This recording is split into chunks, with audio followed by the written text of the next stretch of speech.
our first goal is not to get auto-relegated. A 4-for-1. Meet Your Makers. They look like they might want to end. Meet Your Makers, they are looking fantastic today. They are not out of the LCS yet. The most important thing is how you hit playoffs. That's a triple kill for the king of mids in Europe. Elements are unseating H2K and keeping their playoff hopes alive. We just need to carry it on, and we might have a chance in playoff. Just take one game at a time.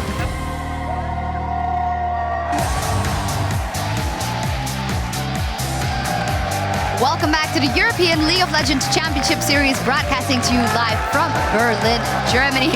The crowd is hyped, as they always are here in EU Best Crowd World. They wanted to get in, take their seats, and take a front row seat for all the action here. And there is Quickshot giving a little tour to the tiniest shoutcaster EU, Alex, there with the Element shirt on, hoping that they can pull out a win again today. Fantastic. There is, of course, H2K, who will be looking to set the record straight after their loss yesterday and losing that losing streak, of course. And then finally, there Odawamne is setting up, and MYM also entering the building a little calmer, ready for the battle here and knowing that they absolutely have to get another win on the board. I'm Eefje Sjokse-Poortere at the helm of the analyst desk, and joining me is our guest for the week, former world champion Lauri Cyanide Happonen, as well as the AD carries for the Unicorns of Love and the Copenhagen Wolves, Vardax and Freeze. Welcome to all of you. Thank you. Yeah, very nice to have you guys here now with just 3 games left to play in the spring split for the teams. The playoff race is heating up. Let's see where we left off yesterday with a look at the standings. Still alone at the top of the tables is, of course, SK Gaming, with Fnatic hot on their trail just to win back. The Unicorns of Love are tied up in 4th at 8 and 7, with the Copenhagen Wolves rounding out the top 6 at 7 and 8. Now, Elements are alone in 7th, and Meet Your Makers have tied Giants in 9th, as both teams fight to stay out of auto-relegation. Now, and of course, we saw some changes to the EU LCS with the introduction of patch 5.5 yesterday. Tanks in the jungle. There was 100% win rate for Cinderhulk. It was purchased by half of all the junglers yesterday, and that is compared to the 10% of junglers that bought the Juggernaut enchantment beforehand. It has had a fantastic impact. Yeah, this item brings the much needed variety we need in the jungle to actually get to play different champions. I think it's really amazing. It scales really well into the late game. Like, the damage when it scales up is even better than Sunfire, and sometimes when you stack a lot of HP you end up getting like 800 or something for the price of 1.4k after the Smite upgrade, so it's pretty insane. Yep, very big impact there of the Cinderhulk. What to you guys has been the biggest trend yesterday? Because obviously there's the jungle items, but there's a lot of other changes that can cascade off of that. Freeze, what has been the most interesting thing for you? Well, I wouldn't say interesting. I just have to hit the junglers a bit longer before they die. So nothing unusual, but besides the jungle, there didn't change much. Vardax. Yeah, I do agree with Freeze. I think the jungle item itself is kind of interesting, but I do agree that now that they're a bit more tanky, and with carry meta, you kind of have to hit them a bit longer. Yeah, for you guys as well, that is maybe a little annoying. You guys did play each other yesterday in Freeze. I want to comment on that UL versus CW game with you first, because a lot of people expected that it would be a lot closer. What do you think went wrong? We had a plan going to the game, and we didn't play it right. That's what I can say. We had the bad decision makings, bad engages, and we got caught a lot. And we didn't go to the late game where we wanted to be, because they had the 5 dragons at 30 minutes, and that's pretty impressive. Yeah, tell us about your game plan, just getting all those dragons, and for you, a lot on your shoulders on Graves with the Nunu buffing you up. I think that was a big part of us picking Nunu as well. With Nunu, we get a lot of early dragon pressure, especially when they went for the lane swap. We kind of had the opportunity to go for early dragon, and with time, we kind of got to play our own style, and we managed to get the 5 dragons really early. Yeah, and a very important win for you guys as well. And then something else yesterday, Elements versus H2K. H2K was going for that winning streak. They didn't make it though. What do you think went wrong for them? Or was it just Elements finally finding their form on 5.5? Yeah, they had this one terrible fight at mid lane, and when you get ahead with a comp like the Elements had, you can just run over the enemy team. Like I before said, the warding of H2K was just superior, but the team comp was just too strong and they got run over every time. Yeah, absolutely. Froggen racking up a couple of kills, and then they just kept going with the Jinx as well. Well, that brings us to today's games. 1 of 3 each team has left before the end of the spring split. The Unicorns of Love will take on the 2nd place Fnatic as they try and close in on a seat in the postseason. Number 1 SK Gaming will face the 6th place Copenhagen Wolves, and Elements will face Gambit Gaming in a matchup where a win would secure Gambit's spring playoff spot. So, guys, just chilling here at the desk for now, but 2 incredibly difficult matchups, I should say. You guys did beat out Fnatic a couple of weeks ago. How are you going into that matchup? I think for us, since we already played them once, and we actually did really well the first time when we managed to pull out a win, we're actually very confident, and we have strategized a lot before this game, so we're coming in very confident in this match. Yeah. Do you think it'll be an incredibly explosive match? Because the way you guys both played yesterday, it could be over in 15 minutes. We usually tend to play very aggressive, so I definitely expect there to be a lot of action in this game. All right. And then Freeze going up against SK Gaming after yesterday's result, absolutely needing that win as well. They're still number 1. We saw some cracks in the armor at IEM. Do you think that they've recovered enough? So far we're 1-1 versus every team, and we're planning on keeping that way. So you can expect a fight from us. All right, we will see that a bit later. But before the games get started, we want to hear from you. So get on Twitter and send in your questions for our guest analyst, Cyanide, with the hashtag AskCyanide. So now's your chance, guys. Is there anything you want to ask Cyanide, Freeze? Do you like the meta now? Yeah, I've always been a tank jungle player to the heart, and I actually wish I could be playing right now, but I'm too bad, so...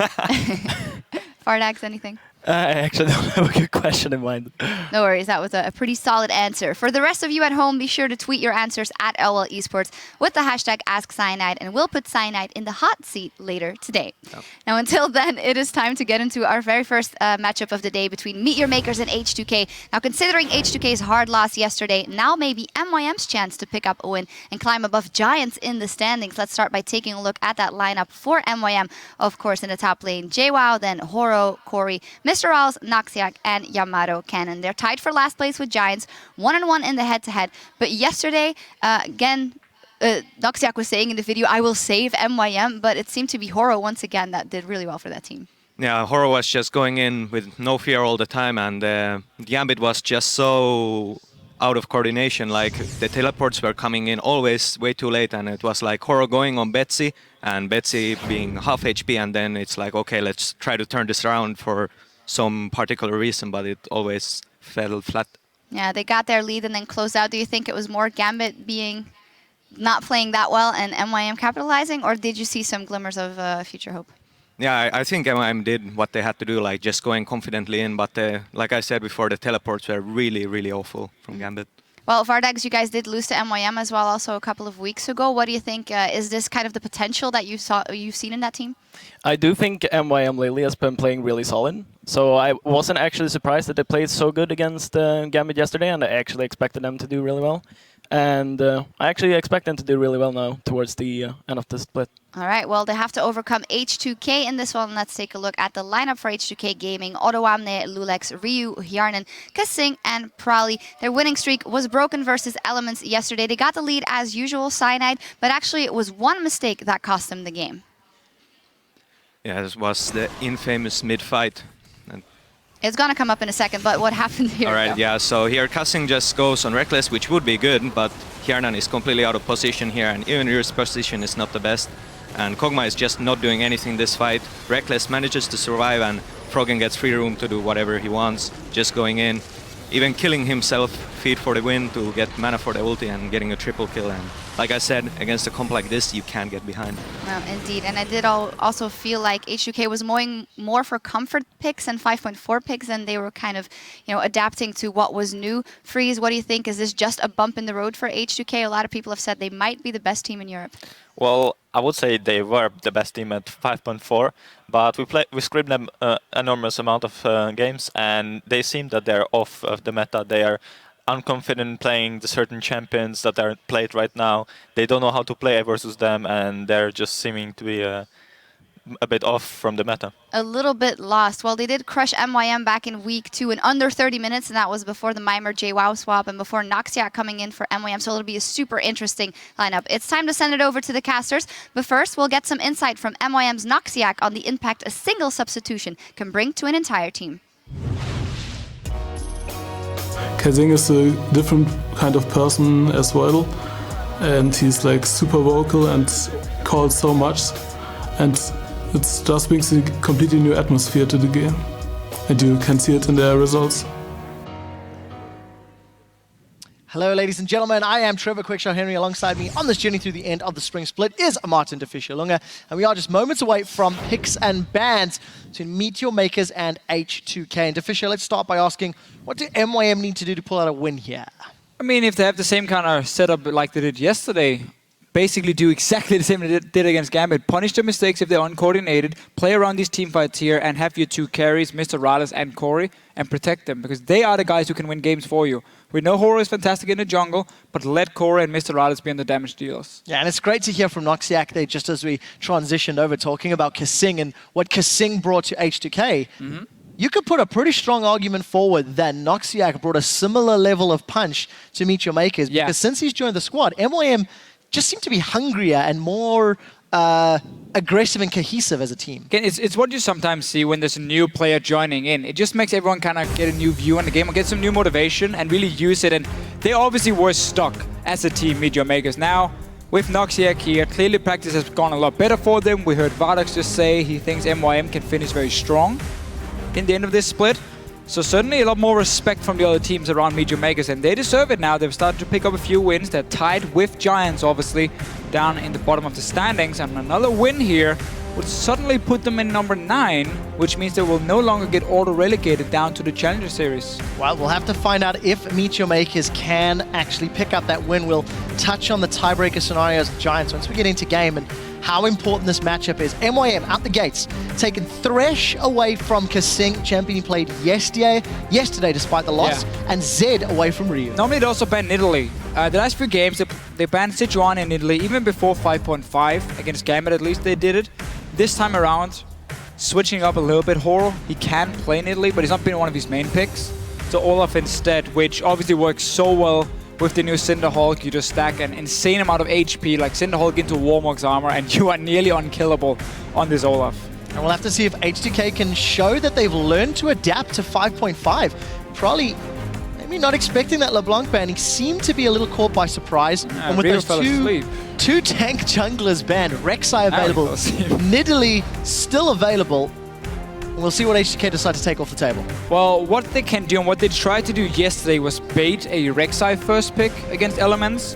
Problem was, Elements didn't pick it. They just said, you know, we take Maokai instead. You can get the Rek'Sai, we don't care, because Maokai is, at the moment, probably the best top laner. But now with that last ban here from H2K, it's a very obvious first pick for Meet Your Makers. Obviously quite a few mid lane bans against Ryu, but he still has Ahri. He can most likely pick a Victor if he wants to. So there are different options. We know Corey loves to play Victor, and he should go for it if it's open by the time you can pick it. Well, we'll see if H2K can find a way around that. Victor gaining more and more popularity here in Europe, and something that jumped to fruition yesterday was the Hecarim. It is a champion we've seen in other regions for fairly long, but took quite a long time to seep through into the European LCS. Which was a little bit weird, because we have quite a lot of carry top laners who can go for Hecarim, who can be a split pushing threat, who can obviously use their home guard teleports really well. Only Huni has really been shining on it, I think it's safe to say, even though we saw it a few times yesterday. Odo Amne, normally he's a tank player. He's undefeated on Maokai. He's now lost only one game on Gnar as well, played like 6 games of it. So clearly he's a tank player. They're going to save the top lane pick as well this time. Obviously Lulu is a bit of a flex pick. We know Rio plays it in the mid lane.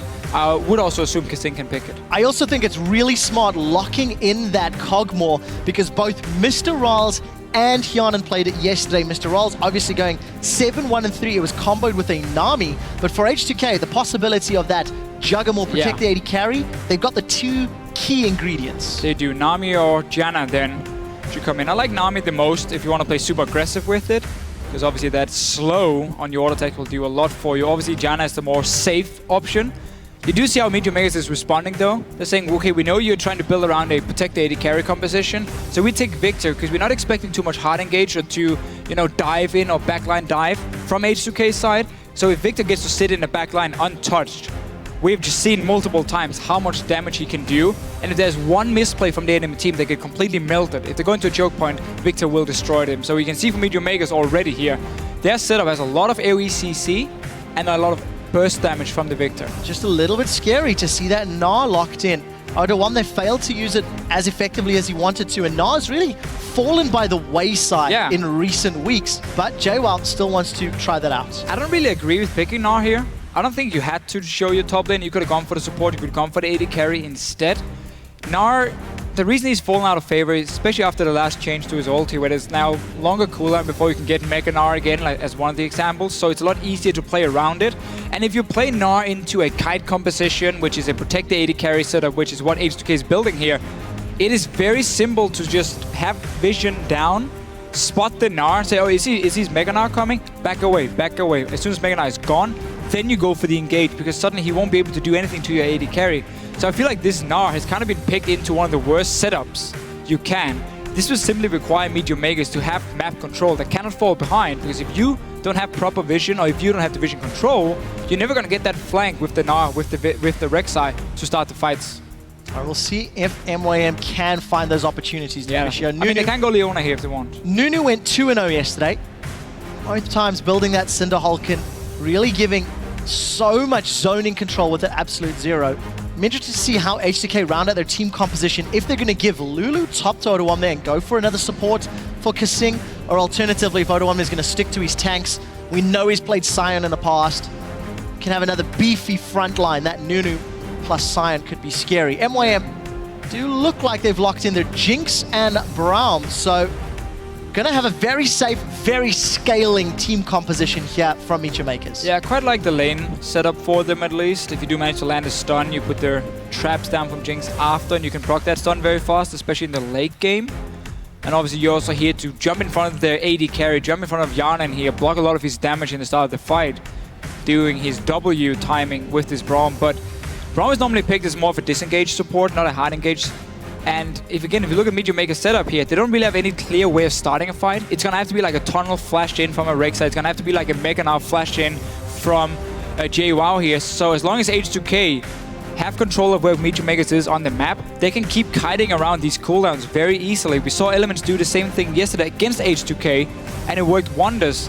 So I do feel a little bit for Meteor Makers here. I really want to see how they play around the team fights, and if they do go to objectives beforehand, to get that vision control so they can force the fights. I think we're going to be in for a long one, Deficio, because with H2K locking in Janna, there's not a lot of engage, barring that charm, and H2K is taking the Lulu top. So we do have that protect the AD carry with a little bit of assassination power. H2K had good vision against Elements yesterday, and they're going to need to maintain that vision control against Meteor Makers, but I think we're setting ourselves up for a scaling match. Oh, for sure, for sure. Both comps want to scale up. The two carries for Meteor Makers, Victor and Jinx, obviously some of the best in the late game, their respective roles. Same can be said for Yarnan here on H2K side, but the Ahri pickup is simply here to apply pressure in the mid game and in the early game as well. So you don't have to give up completely all control and just like get ganked in every lane here, because you obviously want to scale up at least with your AD carry. So having Ahri and Nunu together should allow them to get proper wards down around this mid lane. My concern is really just MYM here. How are they going to start these fights? Victor should never be able to get to the enemy AD carry when there's a Lulu, a Nunu, and a Janna protecting him. And then we know what happens late game when you buff up a hyper carry. Jinx won't be able to follow because now the Nunu is on the side of H2K. So I feel like they're almost looking at Elements yesterday saying, okay, how did you play it? Let's take the same kind of composition and we do exactly the same. We play around this Mega Gnar and we just kite. Well, there's the team compositions about to flash on your screen. Guys, jump on Twitter to kick us off here on day 2 in week 8. Hashtag MYM win or hashtag H2K win. The tank wars and hyper carry battles, as we got some fans in the audience inspired by Nunu. They want to consume that cake as we get into the match. Look at that, the banners are lit up. MYM versus H2K. This is for Meteor Makers to avoid that auto relegation. You heard Horo at the beginning of the day. He does not want to be in 10th place. And a win against H2K puts them 1 game ahead of Giants. 1 game safe until later today when we see if Giants can even up the score. And it would also really show that Meteor Makers have improved as a team. Beating Gambit yesterday, and then if you take down H2K, you are legit in the EU LCS. But obviously Freeze just said how he's been scrimming H2K here. He doesn't really feel like they've adapted too well to the new patch, despite them having 2 weeks of practice.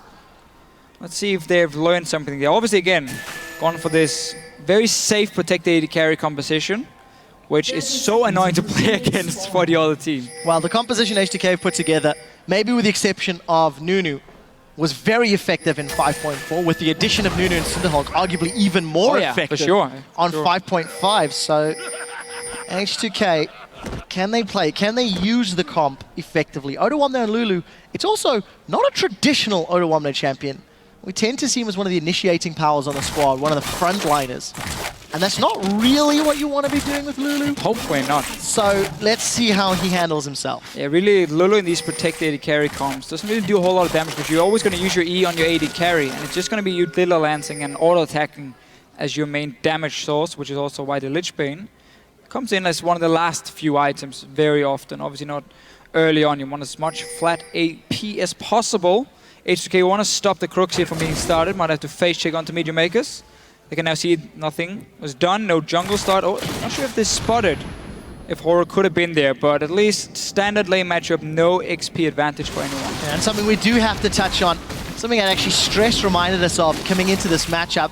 Meteor Makers, formerly Super Hot Crew, they were the guys that actually benched Kasing at the end of last year as they transitioned over into the new year and the new season. And Kasing, 8-1 in 2015, suffered his first loss yesterday.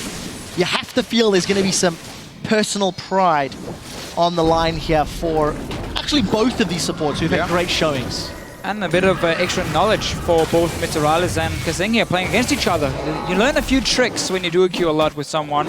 You learn at least their mentality towards, you know, when should I get a CS instead of trading and so on. You can use that information to your advantage. Obviously, it's been a few months ago they played together, so things could have changed. And we don't know how Noxiac and Miteralis has really changed, if they have changed the playstyle at all, in the bottom lane. Well, since Noxiac has joined Miteralis, I definitely think Miteralis' individual performance has stepped up. He really didn't show up in the opening few weeks. And there was obviously team difficulties causing trouble, and a lot of trading here between Corey and Ryu. Keep catching glimpses of skill shots being blasted back and forth. And we did also catch Lulex picking up the first crab of the game in the top half of the river. Or they have opportunity in the bottom. Another strong point about Nuno. He can really clear those extremely fast when he gets in there. Gets the extra goal, and of course more information, which allows you to play more aggressive now in your two solo lanes. As you have double ward in the river, and obviously Horror on Rek'Sai. If they expect him to do a full clear, he drops fairly low. And therefore you would always assume he's going back to base, which means you can delay your ward timing a little bit more. And then around, get two of them. Advantage Lulex, he's got crabs. And then around the 4-minute mark, you go down and you place your ward instead. You finally got to use it, didn't you? 8 weeks. 8 weeks I've been waiting. Sorry, producer. I'll take the slap for that. Wow, one. Corey gets eaten by the charm. Ryu's thrown down the ignite, but he gets stunned up as the death ray from Corey goes out. Charm's low, Ryu rather, is low on mana. Decides not to flash in, but that was a good skill shot from the Dark. Yeah, we have to remember here, Corey, he likes to run Ghost and Flash, which makes you a little bit weaker in the lane. You don't have that combat summoner to help you, and therefore he's often just aiming to sit and farm, not really do a whole lot, and he likes to also upgrade fairly quickly to his second Hex Core item, so he gets both the upgraded E and Q, just for even more mobility in these fights, because he's often the guy protecting himself. Now he does have Noxiac to help him out, obviously, and now here's the first gank. A pingward has been placed from Horror, and he's going in on Ryu. Chilling Smite, Insta-Flash. Summoner spell blown, successful game from Horror. No ward placed yet from Ryu here, so because they were expecting Horror to go back to base after his initial clear, he did delay it. Otherwise, like 3:22:25 is where you are expecting a jungle to have double buff and potentially gank you the first time. That's where you want to have your first set of wards down. But did delay it, and simply didn't find the time apparently to place, and therefore had to flash away. Lulex not really been helping, he's just been farming on his own, already sitting on that Trailblazer and a Ruby Crystal. So, good start then by this jungle Nunu. You do expect him to have somewhat of an advantage at those clear speeds thanks to Consume. And something we haven't looked at yet is the JWoww versus Odoamne matchup. Both respective top laners have backed. Boots and a second Doran's Ring for Odoamne. We'll see if JWoww grabs himself the Hex Drinker, which he does. And that's turned into just a bit of a farmland. There's no real kill pressure from either until some assistance from the jungler. Though Nunu plus Lulu, going to be a tough time taking down a Gnar. Yeah, it will. I mean, you can slow him a lot, and keep chasing him. As long as he has a tower to fall back to, he should be okay. Which is also why Nuno players often focus more on either counter-ganking and gathering information of where the enemy jungler is, or simply just farm up to your Cinderhulk. In this case, from Lulix, again, I'm expecting early Sidestone, because Nuno really is one of those junglers who can shut down an aggressive one. You see here, so Horo jumps him. All he's going to do is just snowball him in the face and run away. Like, that's all you do. So there's no real kill pressure for Horo on Lulix in a one-on-one. So you can always play very aggressive and keep getting information rather still, taking a lot of damage. Oh, I got a bit excited there, Deficio. Kiana and Kasing come out ahead. Who got the crab? Did we actually keep track of that? It was a blue side. So Horo actually got his hands on the Scuttle Crab after that little trade. And as you rightly pointed out, Summer Spell's traded. But it's a lot of back and forth between his lanes, not garnering first blood yet. Already got a bit of a annoying back time for him. When you play Victor, the problem is you need 1,000 gold at least when you're back the first time because you want to upgrade your Hex Core. And it doesn't really have any build path, it's just straight 1,000 gold, there you go. So you can't like go back on 800 or 850, get a Codex, get a potion, and come back to lane. No, you need the 1,000 gold, and it also means you often won't get any potions if you have to go back right on that mark. So you can see for him only a ward being picked up. Otherwise, if he does take a bit of poke damage, he will not be able to sustain himself in that lane, giving all the pressure over to Rio if he manages to land another charm.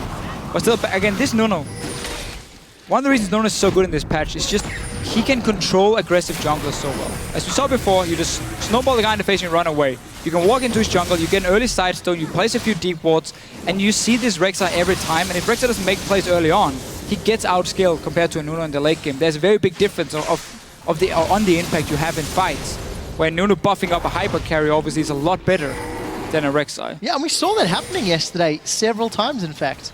The Nunu just outscaling the respective opponents. And for H2K, you know, you touched on the fact both of these comps want to scale for show, and how H2K have got all these tools to disengage. The fact that MYM don't have the hardest engage is actually going to make H2K's mid to late game quite a lot more powerful, having the Lulu, having the Nunu, having the Janna, on the condition they play the disengage correctly. They have to zone appropriately and make sure they don't double stack. Which is why for both teams in this game here, it's going to be so much about pre-planning objectives, getting in there first and setting up your ward control around it. Because if you see from MYM's side, if they don't get in first and spot H2K moving in, then they're never going to get an opening to engage.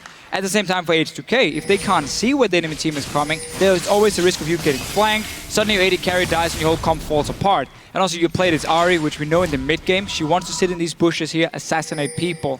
So it's going to be so much about timing objectives and who gets there first to set up the vision control. So we did see H2K marginally ahead on the vote, as well as securing that first dragon of the game, thanks to some deep wards in the MYM jungle. And a small raptor stolen away by Ryu. Tad cheeky, and I actually quite like Horo's tunnel network he's built up for himself. I think it says a lot about the jungler's playstyle based on the concentration of tunnels. Horo with a little bit of a heavier stack towards the mid lane in case of any aggression from Ryu onto Corey. Yeah, we really want to protect this immobile Victor in the laning phase. But we can see here already for Corey now, second upgrade on the Hex Core. Obviously the Q, which is now being skilled up for him. So a lot of focus on that early mobility. No items coming in, so he's extremely squishy if you do catch him out. But because it's a Nuno jungle, he's not really feeling too afraid, honestly, and that's why he can do what he's doing now. So 10 minutes on the clock, about to tick over, even on gold. No kills, no towers, just a lonely dragon in favor of H2K. All the lanes as even as they can be in terms of CS, but Horo, he's jumping in. Was that to defend a ward? Yeah, he had a pink ward that Lulix was trying to clear. It's going to be the same again. Lulix is not afraid of him. He can always escape from a Rek'Sai. Just sit back and farm, protect your carries, go to late game, or at least go to mid game where Ryu can become strong on the Ahri, and you get a Trinity Force on Yanin as well. So we'll see who's going to make use of that mid game power spike more. You'd like to think Trinity Force Cog should do a little bit more than Jinx with the makings of an IH. But H2K, you know what, yesterday they actually had a good plan against Elements. They did get the outer towers down. The problem for H2K, they suffered losses in return. Every time they got an objective, Elements replied with one of their own. And H2K never got a sizable lead until 20 minutes. It was around 2K, and then they instantly lost in a very big team fight. So business as usual for H2K. Even at 10 minutes, they grow a lead over the preceding 10. We'll see if they can do it again. Just also 2 comms who doesn't really aim to do anything in the early game. Just make it a bit of a farm fest, where the focus is more on the early warding. You can see how H2K putting all the focus on the bottom side because you're Lulu. Well, Lulu is a champion who can't even get shot down and she can still be extremely useful. So she's not the key component to this composition here from H2K. It's again more about Yanan and how well he can farm. So you have double ping ward on the side towards the bottom, and you see Lulix keep invading into the jungle here as well, place these wards. So Horo doesn't really have any lane he can gank properly. It's extremely tough for Victor to set up a gank on an Ahri with double dash. Obviously the Nala Lulu matchup, no, that's going to be a tricky one as well for him. So it's going to be a bit of a farm base for the junglers. Now, good little trade here by Rio. Well, Farmerama seems to be the name of the day. Siphon Power Shield from Corey means he actually comes out ahead in that trade. 2 stacks on that Hex Core working in his favor. We do see Horo hanging out in the tri-bush. There's a lot of disengagement. All of the summoners available for Kasing if needed. And wisely enough, they're playing super defensively. So the longer this laning phase goes, the more comfortable both teams will be. They're waiting for item breakpoints before they look for any sort of engages. Which team comp do you prefer? At 20 minutes, at 30 minutes, at 40 minutes? Those are the big spikes, the big time scales. Yeah, so full late game, I'm going to prefer the H2K one, simply because they have so much protection for Yanan here, and he's going to be nearly impossible to kill. Yes, there's a lot of magic damage on their side, but they still have plenty of physical just from Yanan itself, and he's going to be the guy melting people. But before that, it's so much, I know it sounds boring, but it's so much about pre-planning objectives. Okay. Because whoever has that vision control around the dragon when it spawns can set up the correct fight. Either it's going to be kiting from H2K or finding a flank from MYM side. So it's pretty tough to say at this point. First dragon obviously to H2K is great, and with this Lulu already investing so much into wards, just being annoying, he will be able to get to that dragon as well beforehand. Wow, that Ice Blast did a whole lot of damage from Lulex. Not obviously ranked up very much, but we did see the tower. Odoamne's done a great job in the top lane of hammering that one away. Both of these teams have played with great objective control. In recent weeks, H2K probably the best objective team over the last month in Europe. And Meet Your Makers, honestly, just going from strength to strength, from a team that was bullied around at the beginning of the split. They're looking more and more like a legitimate contender. Yeah. As Europe always tends to have. Well, it was a team who always had good players. I mean, Corey was never considered a bad player in the mid lane. Mr. Riley, we knew he could carry as well. JWoww had been a good addition to the team, and Horo has basically all split long performed well. They just didn't have any shot calling or teamwork. Like, that was the problem. And it's clear lately they've been getting better and better. Ever since Noxiac joined, the calling has been better. Yesterday, one of the reasons they managed to win against Gambit was very good decision making in some key situations, so definitely improvements for them.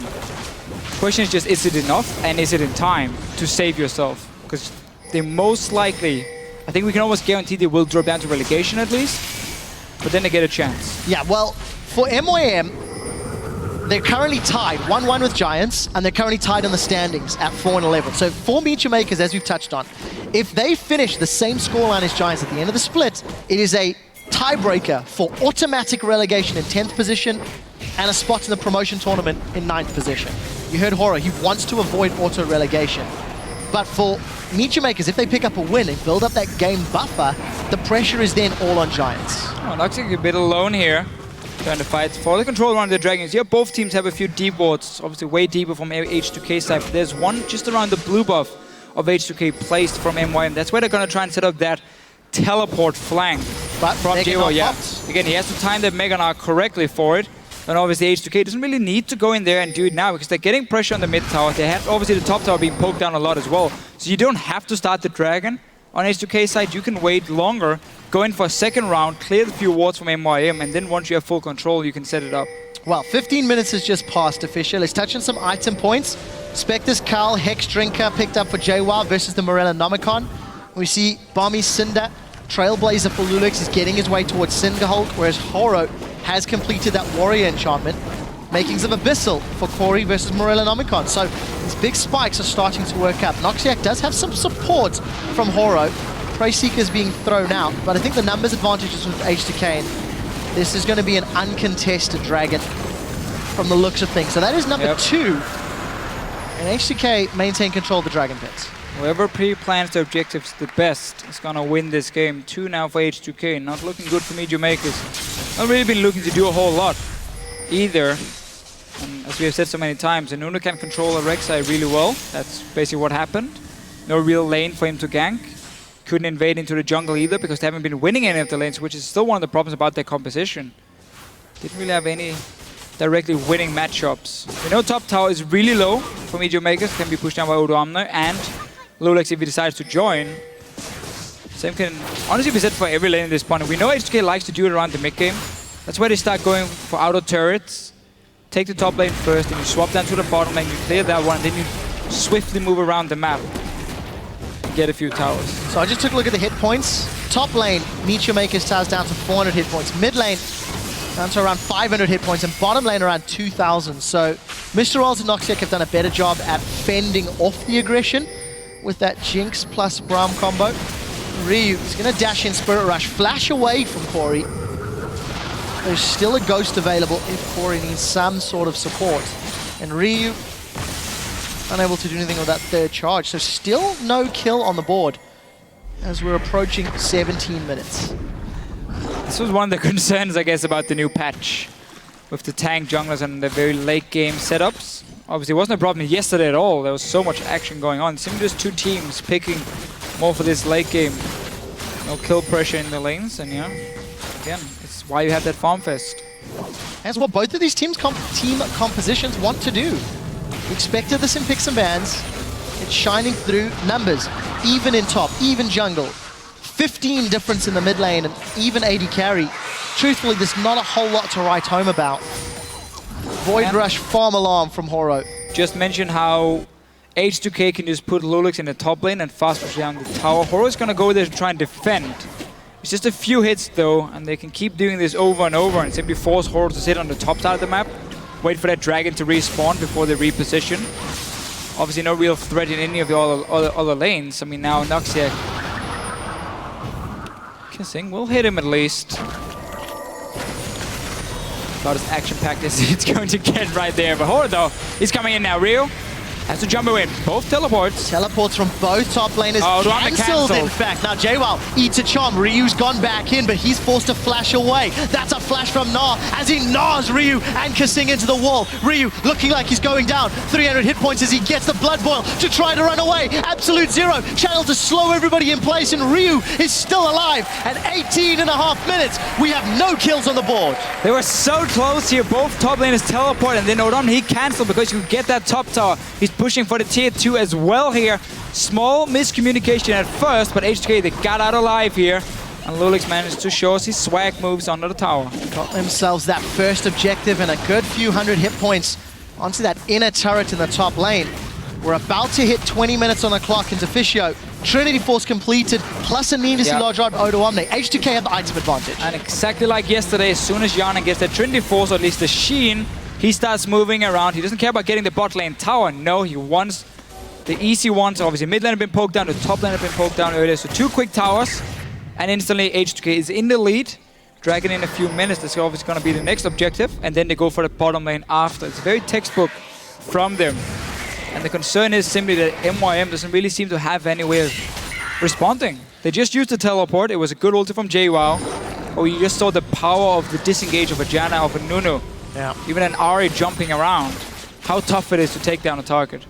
The recipe was all there for Mecha. I'm all about cooking references this week. I gotta try and get that out of my head.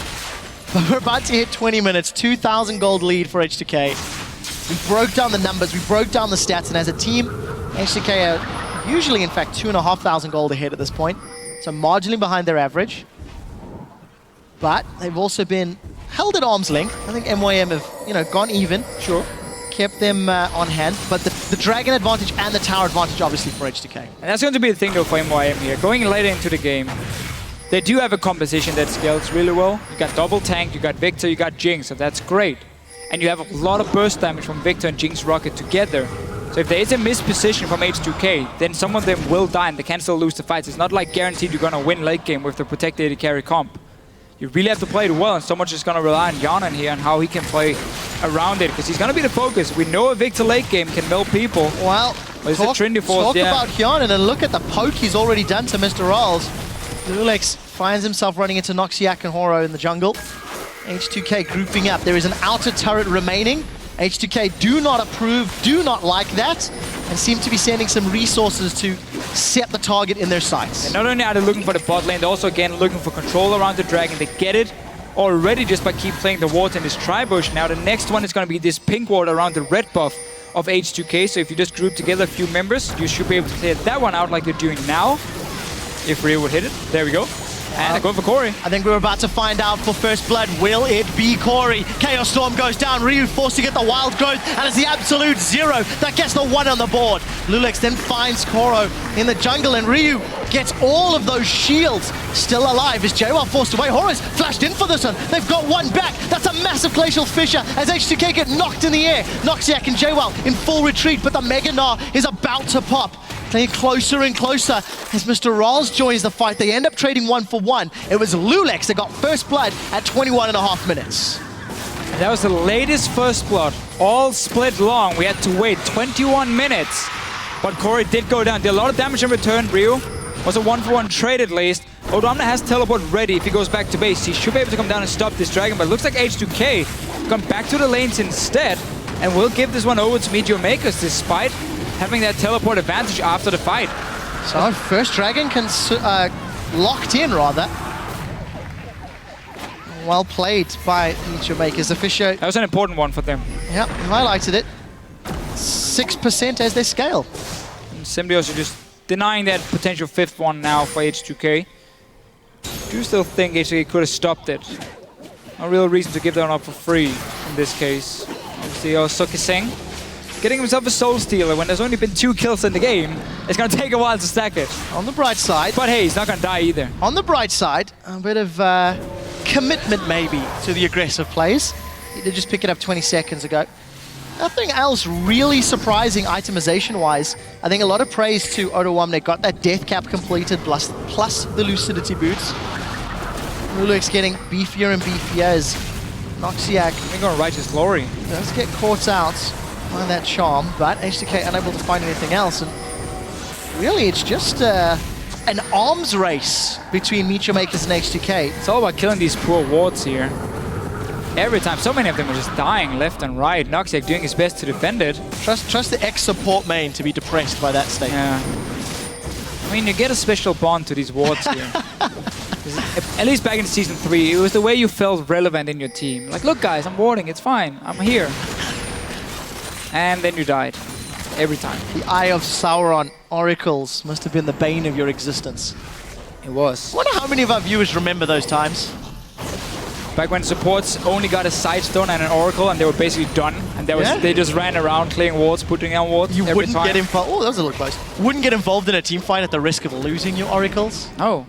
You at least stay very far back. That's also how you got a high KDA, so... Such primitive times we were. It was simple.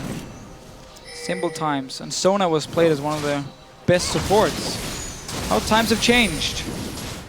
You never know. Always possible to have a return. I mean, again, Janna we have Victor being played now, so yeah. I guess times have changed quite a lot. Janna disappeared for a while, returned in glorious fashion. Righteous Glory has been picked up for Lulex. It's an engaged Nunu, Deficio. I love it. Blood Boil plus Righteous. He's going to get in there and channel that absolute 0. Yeah, I'm a believer. He's just going to allow Yanan to go crazy in the late game. Just keep feeding him everything. He will carry the game for you. So Ryu got this bot lane tower. Swapped him down. 2 or 3 people in the crowd clapping. It's called a golf clap.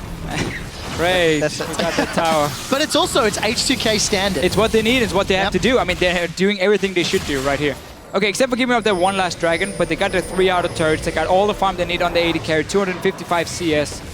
It's basically what they need to do in a protect the 80 carry comp. So, Meteor Makers need to decide, do they place defensive vision and try to predict where H2K are going to be moving into the jungle, knowing the outer towers are down?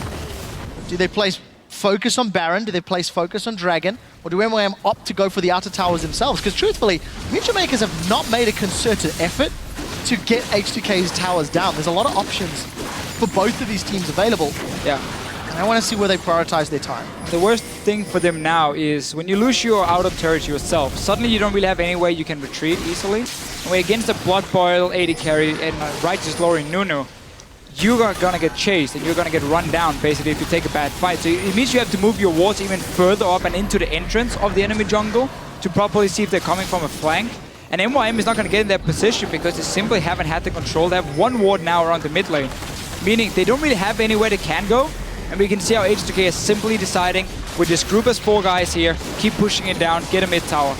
Trading towers 1 for 1. Inner turret secured by H2K. Top tower secured by Meteor Makers. But you saw Glacial Fissure from Noxiac used just to try to defend against that tower going down, but it simply wasn't enough. It's a bit unfair for him because you're going to give Whimsy as well to Yarnan.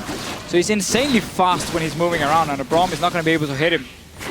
But what MYM has to do at this point is simply, you need to get a ward around the Baron just to make sure H2K doesn't go quickly there and you're going for Dragon. And then you gotta try and make your way to this Dragon here, properly set up a few wards and hope that H2K is feeling too confident. And then simply walk into the Dragon area, start to get that vision down themselves. And then you catch them, you win the fight, you get the second Dragon, and that opens up for you to take a tower suddenly. You always make it sound so easy to fish. It is definitely not easy. Meteor Makers group themselves up as 4 in the middle lane. H2K able to wave clear effectively enough and hold off the onslaught on the tower. Meteor Makers backed away, and again, look at the vision. Keep your eyes on that minimap. Every few seconds, vision is going to determine who gains control of this matchup. Although, let's be fair, H2K are in control. They've got themselves a marginal lead. They are the ones forcing MYM to respond. And so far, the answer has been a whole lot of we're not sure. H2K have done a good job at least forcing them away from these objectives nearly every time. There's quite a few ping wards in the jungle, so MYM here has a good route to the Dragon itself. And they got quite some poke down on Odo Amne and Lulex. Obviously Lulex is just going to consume a minion and he's fine. Yarnan fairly low on mana, so that we might see an opening for MYM to fight here. They still got to get that right engage, and you need the Mega now for And look at the 2 side lanes as well. You've got a big minion wave built up for H2K, making its way to that inner turret. Look, Ryu's already responding. Top wave, I believe, is pushing in favor for H2K towards MYM, so that's going to be a nice slow push. Smart play from H2K in terms of managing those minions. Teleport from JWoww in that bottom lane though, so keep that in mind if an engagement were to break out. It'll take longer for Ryu to respond. Oh, JWoww jumping in and Ryu here. Trying to chunk him down. Forces ulti, then suddenly the fight is a lot easier for Meteor Makers. Well, Spirit Rush has to be used from Ryu just to get to safety. JWoww did have Mega Gnar popped. It is currently ticking down. That's Rage meter below half. Down. That's a big Glitzer launch. Monsoon is out. Noxiac, he's got him with the Glacial Fissure. Kasing is the focus, but nobody's down yet. Absolute Zero being channeled as Gnar throws H2K against the wall. It's Ryu that drops Odo Amne. It was the members that started the fight that end the fight. Meteor Makers remain on the Dragon as H2K are looking to re-engage. 2,000 hit points still on Dragon as it's ticking away. We do see Corey throwing out the Chaos Storm and nobody's dropped yet. Dragon number 2 secured by Meteor Makers, and you do see H2K picking up the kill. Let me see our lovely guys eating some more cake here. Well, again, MYM, they get what they need here. They stop that potential 5th Dragon. Did have to sacrifice JWoww for it. We saw again how hard it is. There was a lot of flashes being blown on getting that one, or trying to get that one kill. They even didn't work for them.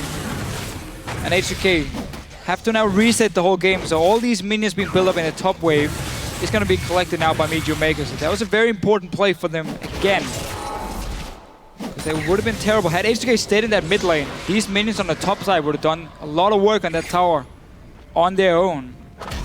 Obviously also credit to JWoww for starting that fight on Ryu, forcing his ulti. A lot of damage down early and chased it up as well. Yeah, but that was basically like the worst spot H2K could be in because they had to blow Janna ulti, they had to blow Ahri ulti before the fight. And yet they still win the fight itself, get that one kill. Really just shows how hard it is to get to Yarnan. And he's obviously only going to get stronger and stronger once he gets Infinity Edge. Phantom Dancer potential later. It's going to melt right through you. Really like the Flash Fissure from Noxiac. Trying to create some disruption, but it just wasn't enough. Meteor Makers trying to find themselves a way back into this game. We've just crossed the 30-minute mark. H2K, 4,000 gold in the lead. 3 towers the advantage. Soul Stealer paying off. 1 assist to Kasing's name. Insane. It is brilliant. Ryu plus Lulix actually doing a lot of work to this tower. It is 5.5, so no longer got that 200 hit point shield. Got 300 more HP though. But yeah. That it does, that it does. That's very true. Does manage to take out the tower very easily. Fast pushing you can do when you have a Nunu jungle, block balling an AD carry. Another good setup. When you push the mid lane, you push the bottom lane. Because you know you're stronger, you can very easily just take the short route through the enemy jungle and down to push the tower before they can move around and defend. Another well-executed play from H2K. And really, again, it's all about towers, it's all about wards, it's all about playing safe. Because H2K here, they obviously want to show that despite them losing yesterday to Elements, then they are still one of the top teams here in Europe with SK and Fnatic both winning their games. H2K can't really afford to fall further behind if they want to reach top 2. That's definitely the case. At the moment, H2K, 10 wins, 5 losses on the split.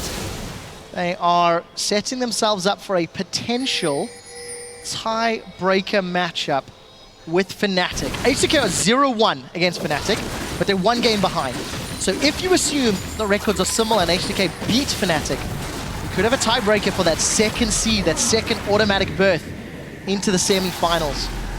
So MYM right now championship points. Need to start reading their waves a lot better. They saw Ryu walk all the way up to the middle of this top lane here, bounce back the wave and start pushing it down, and nobody has reacted before now. So this tower is gone as well. They're moving a little bit too slowly, but Jaguar is now teleported behind in mini Gnar. Let's see if he can do anything. Well, we'll see if they can make it work. 5 members of H2K in full retreat. Gnar is charging. Noxiac gets chunked way down. He is down before the Glacial can even get out. Absolute Zero used to zone out members of Niche Makers on the left, while the rest of H2K are running down the Gnar. That tiny little dinosaur's trying to get away, forced to hop to safety. There's a massively flying past Jahan, and they do manage to get the single kill. A little bit messy, but once again H2K with the team fight win. Mega Gnar timing not working out again in recent patches. And Kasing getting a second stack on that second Soul Stealer. Keep following it. Baiting off the Baron now. Scrying up is on cooldown for Raleigh, so they're gonna have to face Jake. Well, insta flash from Corey. Doesn't want to get caught out. You do see the gravity field as you see the Chaos Storm coming out. Lulix dropped down to about 1,500 HP. Hyonin gets killed by the Zap as the Monsoon is used to regen everyone. But lack of engage, lack of CC. H2K can't find MYM. MYM can't stick to H2K because of the disengage. You have these prolonged, awkward fights. Oh, Ryu jumps over the wall. Does manage to stay alive. Still holding on to the flash. Catches the charm onto Jawa. Jawa about to go Mega Gnar. Horo knocks Ryu up in the air. Flash still available from Ryu. Not even going to use it. Did it the last second. Not going to be enough though. Now H2K are in trouble. They're split up. Hyonin's been exhausted. Fisher's knocked him up. They're trying to take him out and he's down. Mr. Rolls has got himself a double. And Meteor Makers have cracked this game wide open as they set their sights on Baron. Yo, why did H2K just start the Baron here? They got 1 kill on the support who'd already respawned and they were down 0 mana and Yanin. A lot of the members were pretty low on HP as well. And then they start their Baron here a little bit too greedy. They don't have to.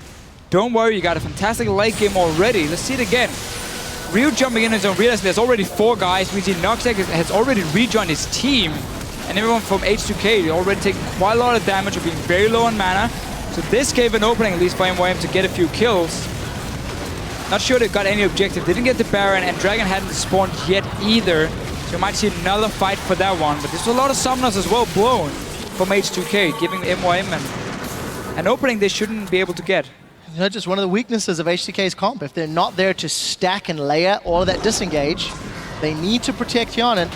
Did not work out. So H2K was a little bit of control, but as you rightly pointed out, MYM in fact did not go for the Baron, didn't commit to the risky play. Kasing lost some stacks. Not looking good on that little tail. Really not cool. 0-1-3. He's still got 5 stacks though. Yeah, right? he's Unless fine. my math He's is still fine. Horrible. Still fine. Yeah. So he's still in a good position. Got himself the Ardent Sensor as well. An item we don't see a whole lot. I'm gonna make a prediction. He's gonna end the game on 20 stacks. Okay. And at what time is that? Come on.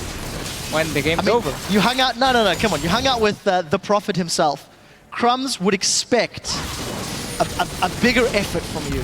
Right. 20 stacks at roughly 52 minutes. Okay. Hashtag that. 20 stacks, 52 minutes. According to Deficio, we're talking about Kasing. We'll see if he can make that work. At the moment, H2K 4,000 gold lead. Still got a 5 tower advantage, 1 dragon advantage. But H2K have slowed down just a little, and MYM, they keep looking to start those team fights. H2K can just go back to pushing well. So I guess the problem for them now is you got all the outer turrets down, so you can no longer play around the minion control really well. You can no longer play around enemy, or well, taking over the enemy jungle, which is what they've done, taking down these outer turrets, simply just being way better at looking at the side lanes and knowing when to go push a tower than MYM has been to defend them. So now when it's the base, you have to open up. There's no longer that, short the distance advantage in moving between towers, meaning they have to, or feel like they have to force these objectives. I don't think they have to, honestly. You can still go down towards the tower with 5 members, get Yanan in with a few hits on a tower every time, and there's still no hard engage on MYM to jump you. Yeah, especially with Blood Boil as well as the Ardent Sensor passive. I mean, Kasing's got that plus 25% attack speed, rather, on shields and heals. Deficio, what's your take on the item? We don't see it all too often, but it works in this style of comp. I mean, normally I think it's a horrible item, but seeing as again, you are protecting your AD carry, and you can want to buff mob even more, I guess in that case it does make sense for Kasing.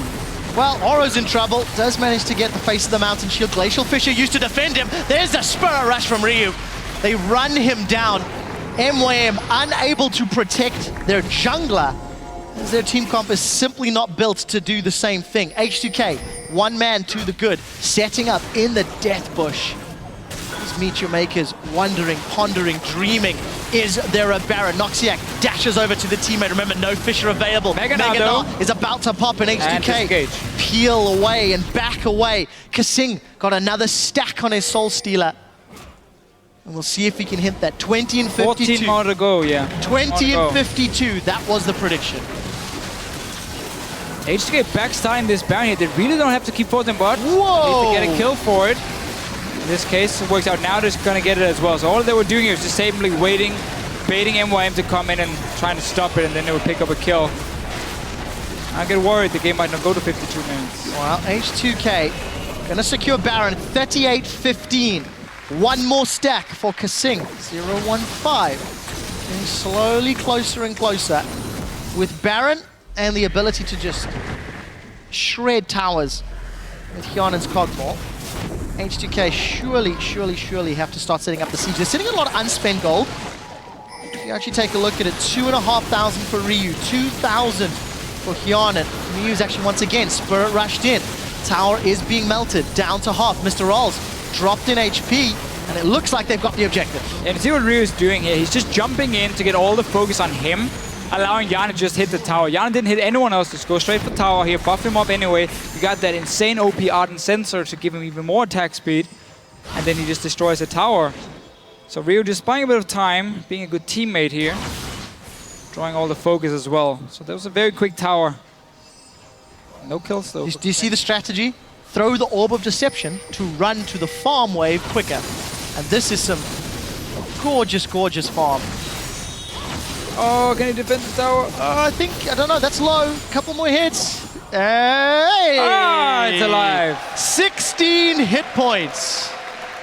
You see, if Ryu had not used those Orbs of Deception to run there quicker, that tower would have gone down. You are right. Next level, ladies and gentlemen. Just don't do it all the time if you run out of mana, guys. Quick tip, I tried it in solo queue.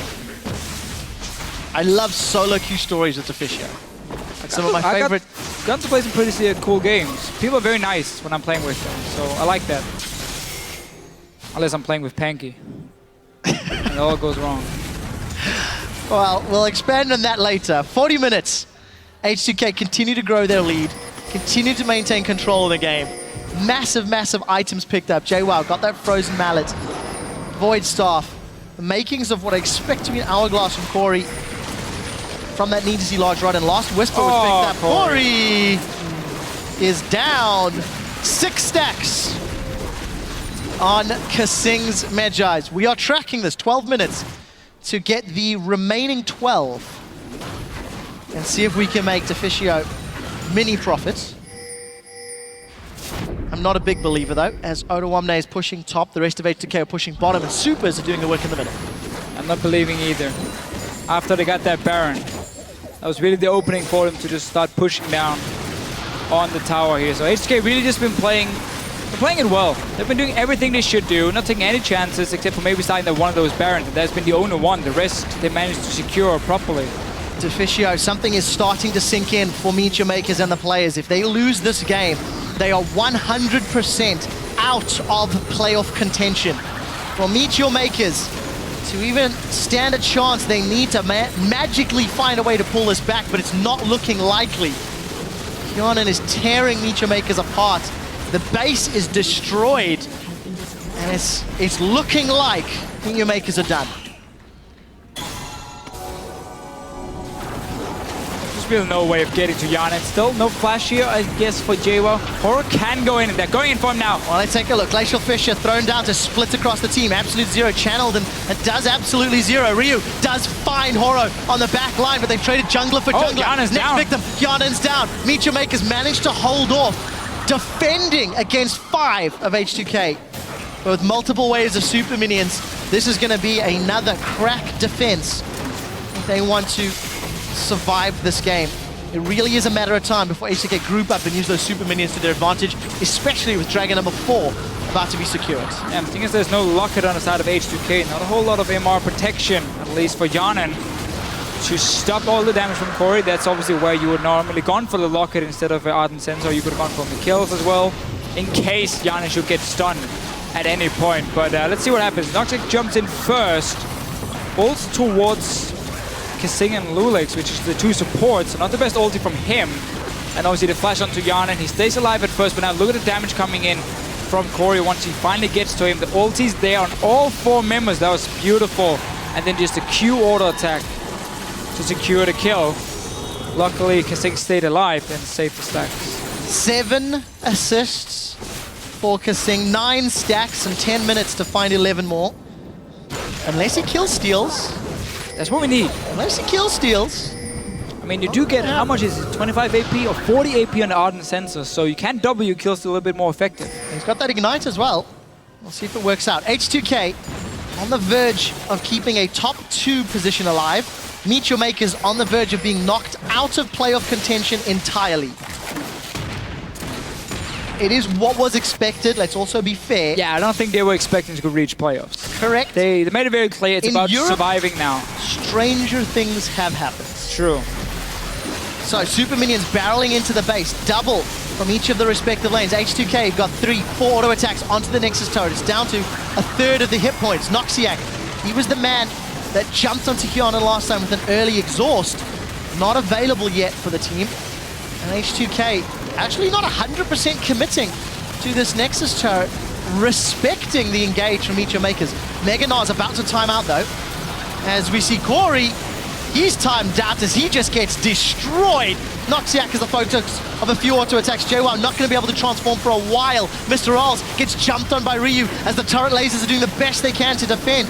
We do see that Ice Blast getting caught out. Kionan's dive all the way to the back. He's flashed forward for this one, letting the Super Minions do the work while H2K keep MYM on the Nexus turret. After 45 minutes, Deficio has proven wrong. H2K win the game and crush Meet Your Makers' playoff dreams.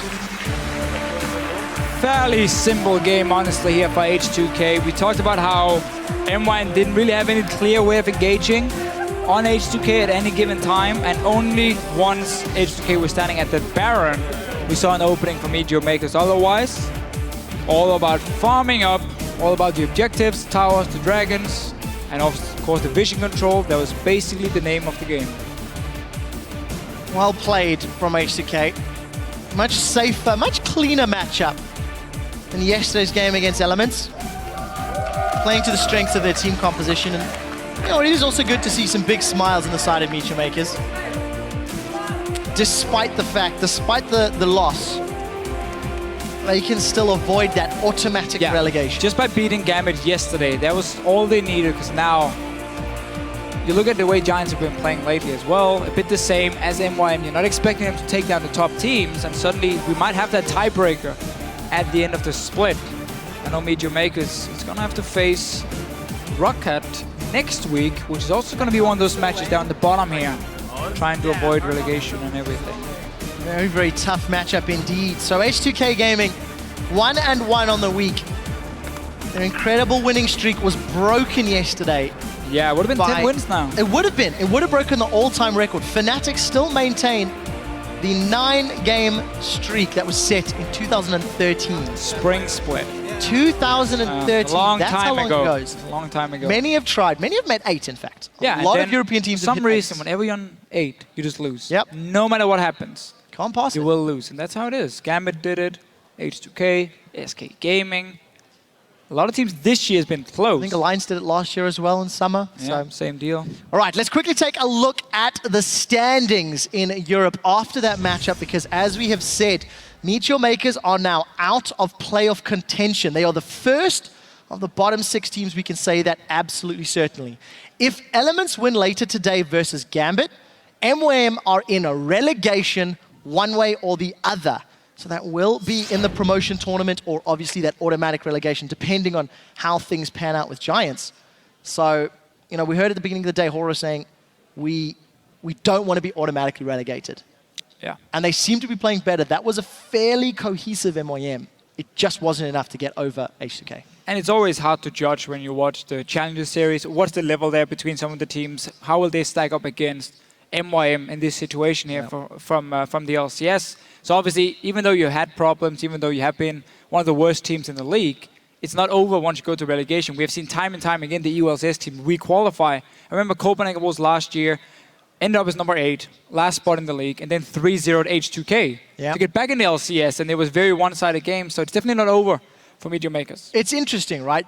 Copenhagen Wolves in particular is one of my favorite promotion tournament teams, because for some reason, they find gears to perform at a level that they had not found on the stage before. This is the first split in a long time that I think the Copenhagen Wolves have been consistently above average for the majority of the split. Yeah, they've been a stable mid-team. Yep. They lose to teams above them and they beat the teams under them. It's that simple. Middle of the pack squad. So they just they're right there, like number 5, number 6, and it's where they belong. They are still in the risk of dropping out of playoffs, because now Elements at least won the game yesterday, and we see Copenhagen Wolves play Fnatic later today, which is going to be such an important game. Because if Fnatic wins, suddenly the Copenhagen Wolves, it's going to be risky. And it would be awesome for them to get into the playoffs. They've been there once, then they lost and had to face Gambit in the 5th place match, and also lost that one. Yeah, I remember that quite fondly. Well, let's take a step back and talk again about H2K. We've discussed excessively about MYM and the fact they're now no longer in playoffs. For H2K, 11 wins, 5 losses. Fnatic, 11 wins, 4 losses. And again, H2K and Fnatic will be playing each other. So there's the possibility of them ending on a similar scoreline. After yesterday's loss and after today's victory, we've both said H2K were the best team in Europe at the beginning of this week. Yeah. Do you still stand by that? I think it's impossible to say in the new patch. I need to see more on 5.5. I've not been too impressed yet with what they're doing, but they're still running the same style. Again, against Elements, they got a few towers down early. They did everything they should early on before that fight at 19 minutes, which basically cost them the entire game. This one here, it wasn't exciting, but that's how you play and protect the AD carry comp. You focus on getting towers, then you focus on getting these objectives early. Nothing else. You don't have to go and fight. So that's why the game was fairly slow, but also safe from them.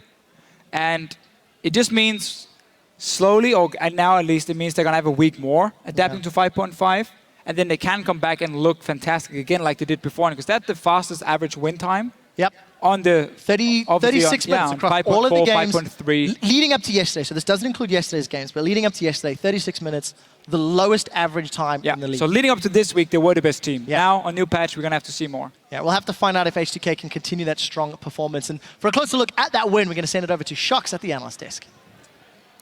Thank you very much, Quick Shot. We're here with H2K's Yarnan and the man behind the curtain, Prolly. Nice tie, by the way, Prolly.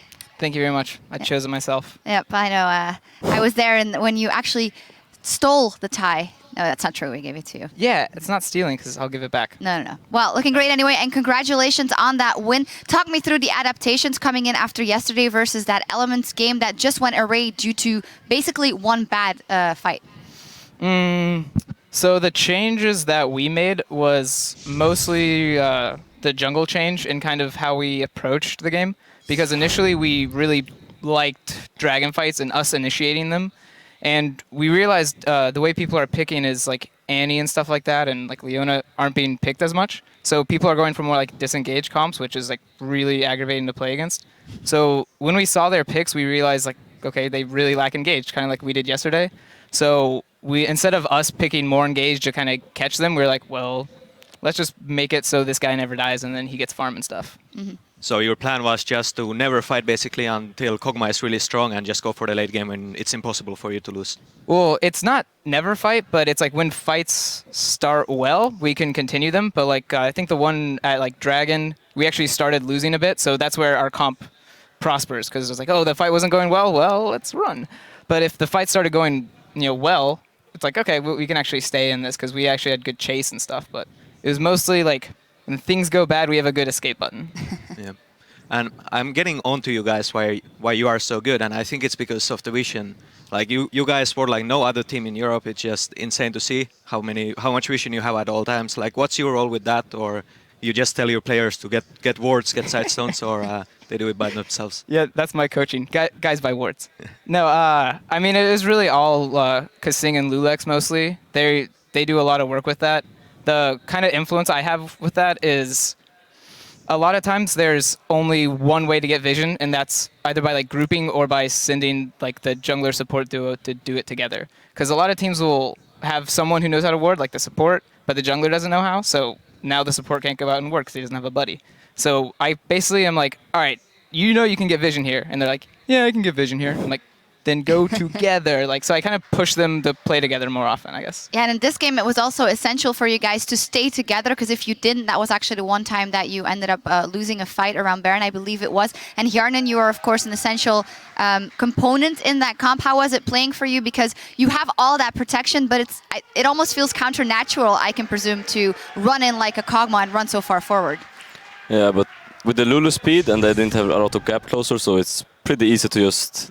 all I need to be afraid of in that team comp is basically Victor's burst. And in their base, when I had 3 inhibs, we wanted to end, I was like, okay, whatever, and I would go a bit YOLO, and then I died. But that was the first time, or the only time in the game I did that. I managed to get caught by Victor, so... But if I don't get caught by Victor, it's like, it's fine. So you're playing with essentially 3 supports for you, and your support even went as far as getting a crappy item like Argent Sensor just to boost you a bit more. Like, do you feel like God himself playing with that comp, or do you just feel really nervous because you know all the weight is on your shoulders? It's not that hard to play Kog'Maw with 3 supports. You just get the speed up from Lulu, you go do 3 autos, 1 guy dead, and so that's basically it. Yeah, Kasing also had the Medjais. He didn't get to 20 stacks though, even though the Fissio predicted he would. Looking ahead for you guys, obviously that bump in the road yesterday.